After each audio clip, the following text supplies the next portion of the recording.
What's up Ninja Guides family? In this video I'm gonna show you how you can redeem your 20 USDT coupon code for Bybit application. So it's a pretty simple thing to do. Just follow my guide and follow these steps. So first and first, let's open up your Bybit application and log in to your account.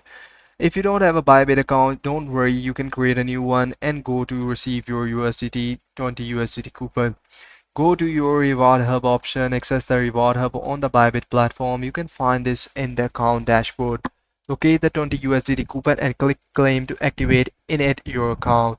The coupon can typically be used to offset trading fees. There might be some terms and condition that applies that, for example, make sure to check the coupon details for any specific condition or applicable trading pairs.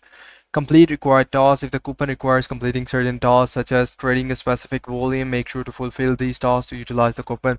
Sometimes they say that you need to make a trading of $50 in order to claim your $20 USDT.